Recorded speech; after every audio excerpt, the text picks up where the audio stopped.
मध्य प्रदेश लोक सेवा आयोग की तरफ से 2 बहुत बड़े बदलाव इस प्री पेपर में किए गए हैं 2026 के, यानी कि एमपीपीएससी ने 2026 के प्री पेपर के लिए बहुत बड़े 2 बदलाव कर दिए हैं।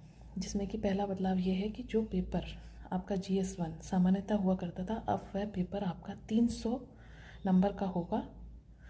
अर्थात आपके जो पेपर में प्रश्नों की जो संख्या है वो आपकी 100 ही रहेगी, पर प्रत्येक प्रश्न 3 नंबर का होगा।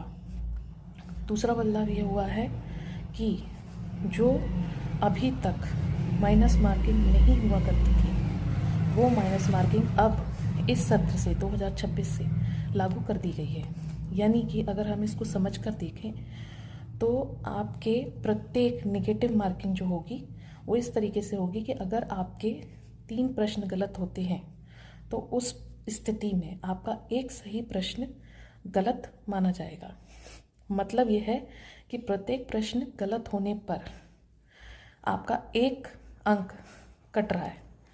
यहाँ पर इसलिए आप अगर तैयारी कर रहे हैं और एमपीपीएससी का पेपर अगर आप दे रहे हैं तो पूर्णतः पूरी जानकारी के बाद और इसकी अच्छे से तैयारी करने के बाद ही पेपर दें और कंप्लीट डिटेल जानने के बाद ही अपनी परीक्षा को आगे समर्पित करें।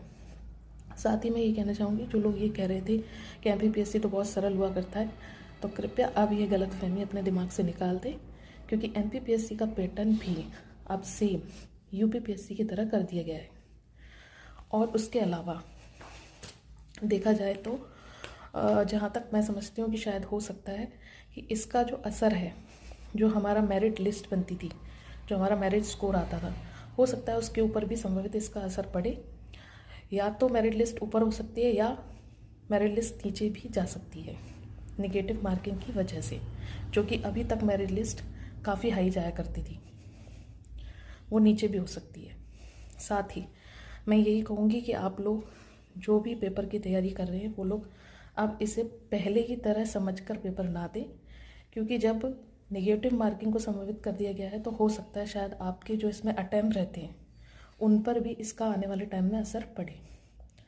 तो इसलिए जो भी लोग इसकी तैयारी कर रहे हैं वो कृपया पूर्णतः जानकारी के साथ और एक अच्छी सही स्तर की तैयारी के साथ इस परीक्षा को दें, क्योंकि एमपीपीएससी अब उतना सरल नहीं बचा है। आयोग ने इसका पूरा का पूरा शेड्यूल बदल दिया है।